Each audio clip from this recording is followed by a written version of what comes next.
The News 1226 First Alert Radar Now. With up to 10 times the resolution of other local radars and technology that can pinpoint right down to your street. First just got faster. Live from Augusta. Breaking news. Breaking news tonight as Catherine Street has reopened after being closed after a train smashed into an 18-wheeler. This is a look at the scene as it reopened just after 9. On the left, you can see what it looked like earlier today versus it being open now on your right. You can see one of the arms not quite working at the crossing. It is a far cry from how it looked earlier today. Thank you for watching News 1226 at 11 on WRDW and WAGT, also streaming live on WRDW+. We're going to get to your Under the Lights coverage in just a moment. This Guy 12 drone video behind me from this afternoon is at Catherine Street and Wrightsboro Road, and you were about to see and hear two different angles from that crash when it happened. First, from a nearby home doorbell camera. If you look in the top left of your screen, you're going to hear the horn, then the impact. There it is, right there at the left of your screen.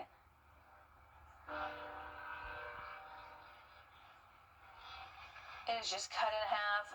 Cannot believe that the driver made it out okay. We have another view of the crash that happened with that McLean food service delivery truck just before 1. Amazingly, again, the driver not injured, was able to get out of that truck when it got stuck, and those who saw it shared with us the moment that they saw the train slam into the truck, splitting it in half right there.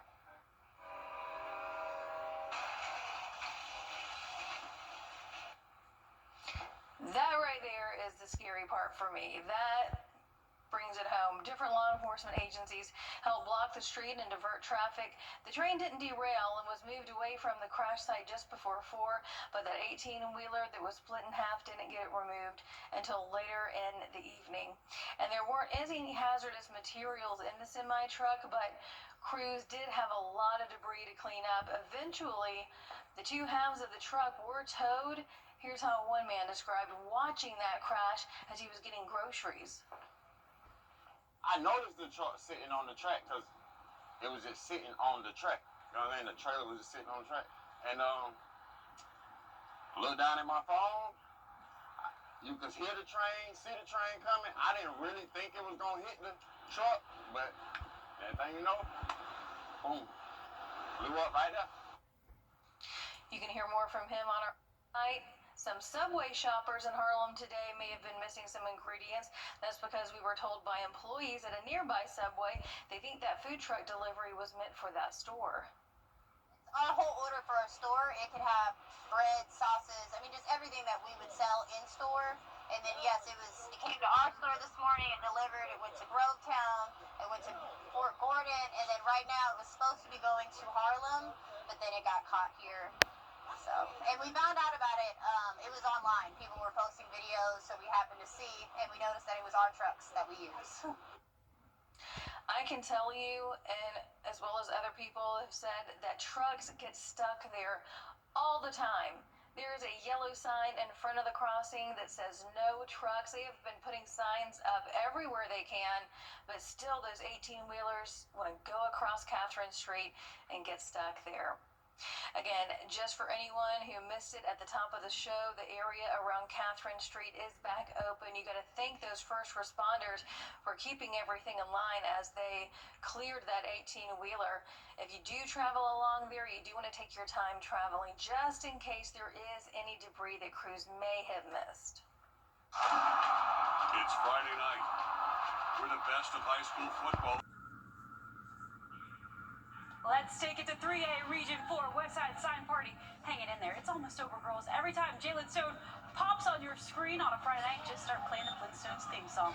Third rushing TD on the air for Tom Brady. Then this happens. That ball needs some Lysol. Everybody got a hand on it. Tamari Curry with the chicken dinner. Someone take him to Lifesavers. He got 1,000 rushing yards on the year.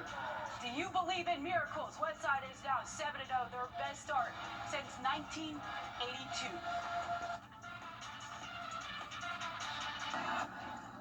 Checking in on some of our scores.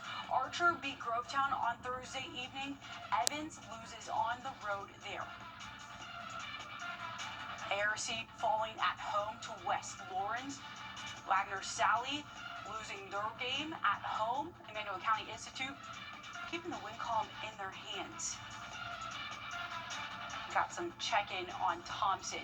So that is back-to-back wins, 2 big weeks for Thompson. They're running up the scoreboard in their favor, especially when it comes to playoff seeding.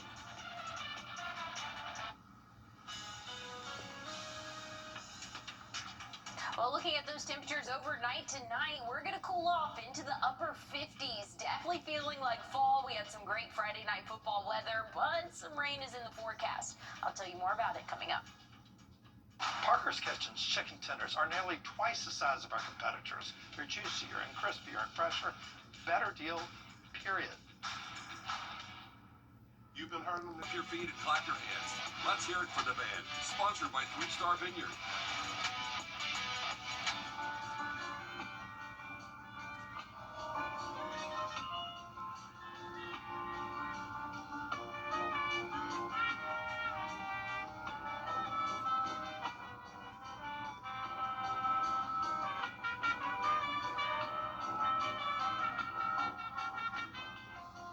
Okay, we figured out what song this was because at first I was listening. I'm like, oh my gosh, it sounds so familiar. Can't stop me now. Queen, guys, pretty good stuff. That is Fox Creek's band. They're pretty fantastic. It's the first time we've been over there to actually listen to their band during halftime because I think our last Photog ended up having to leave early. But really good stuff by Fox Creek. Emily, you're On point. You're like our local band analyst. I You should will- know this stuff. I will definitely take that. They had great technique going on, great transitions. They were all on the same count there, so I'll You're throwing out transitions. I mean, They were doing Give us great. a play-by-play, They were girl. doing backwards marching, and that's really hard to do. That'll give you great calves, though. You do some backwards marching there. Just throw back to my glory days back in high school. Looking at our temperatures overnight tonight, we're cooling off into those upper 50s for us. So very fall-like days for our Saturday, starting off again a little bit on the chillier side of things. That cloud cover will stick around for a good portion of our day. Tomorrow we also have lake wind advisory. That's been extended until 11 a.m. tomorrow. It was supposed to expire at 11 a.m. today and then 11 p.m. and now it's been extended again. So windy conditions are expected throughout the weekend, not just tomorrow, even Sunday as well. Things are looking mostly dry for the first half of our day tomorrow. Then we could see a few isolated showers as we get later on into the afternoon and evening for us overnight. That's when we're going to track the best chance of those showers and maybe even a couple thunderstorms. That'll feed into our Sunday forecast as well. Sunday's definitely looking to be the wetter day than what we will see for your Saturday. So Saturday, not too bad if you have any outdoor plans. Sunday, very hit or miss showers for us, and it could be pretty consistent, especially for our South Carolina counties, I will say. So rain likely for your Sunday, scattered to isolated showers for your Saturday. Very breezy, though, throughout the weekend. 20 to 25 mile per hour wind gusts for Saturday and Sunday. So just know it is going to be breezy out there if you do have any outdoor plans.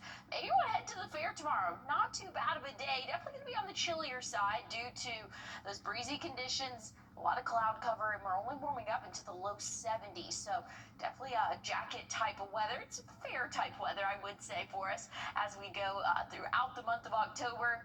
Things are staying mostly dry past this weekend. We'll be in the low 80s next week, Tuesday through Thursday. Those overnight lows very consistent in those 50s for really the next 7 days, excluding Sunday morning. That's just due to that heavy rainfall that we'll possibly be seeing late overnight. That'll kind of keep our temperatures a little bit on the warmer side of things. But overall, not a bad forecast. We really actually need this rainfall, so it'll be beneficial, but things are drying up for the rest of the week. All right, thanks for that, Emily. Now to an update to a developing story out of Edgefield County. That is 57-year-old Monica Wheeler Walton on your screen. She's charged with murder and graves destruction. desecration or removal of human remains. Deputies say that her father, 78-year-old James Wheeler, was found dead at a home on Copeland Circle. New details from a missing persons report says that James was reported missing on June 24th. His brother said he hadn't heard from him in more than 11 days. Then 6 days before the report, James's brother tried to call his phone, and a man he recognized from Missouri answered and said that the phone didn't belong to James. So James's brother contacted a Missouri police department, asked them to check James's old properties, including one that he used to rent out in the state. And back here at home, deputies say that there had been little progress in the case until the past 3 weeks. Officials determined that there had been no activity of Wheeler's bank account. Deputies say more arrests and charges are expected. Wheeler's autopsy is set for Wednesday. Well, if you've ever lost a pet, you know just how big of a headache it can be to try and find them. Even scary. The SPCA Albrecht Center in Aiken is finding solutions and making that process a lot easier for owners looking to reunite with their lost pets. Take a look. This shelter just unveiled the first ever 24/7 pet microchip station in Aiken and a pet food pantry alongside it. Both are located just outside the shelter for easy access. People can visit the microchip station at any time of day or night to check pets for microchips. You'll then be walked through how to find the owner's information. Now, back in August, we first told you that they had plans to build the microchip station in early October, and they held true to that deadline with the official unveiling today, thanks to volunteers who spent the day putting it all together. And we spoke with the SPCA as well as a volunteer with the company Union Agner about this project. Will come in on a daily basis, not only to give us and to give away stray animals, but just to help find their owners. There's a lot of community members that take on the responsibility of finding a stray pet's owner to make sure it gets home. It feels great to give back, especially to help out folks and help out animals. We've been doing this basically every year from our site. We could not do it last year because of the hurricane, so it feels good to get back out into the community to help folks. So many people will be using that, I have a feeling. Donations are needed to help keep that food pantry stocked, so you can stop by and drop off any donations at the pantry anytime. Now, as for the microchip station, the SPCA says that instructions are listed on how to contact the lost pet's owner. All right, taking you to break now, and as we do, giving you a live look at Sacramento, along with your winning lottery numbers.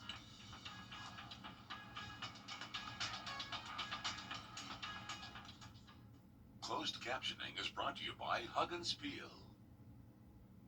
October 9th The sea.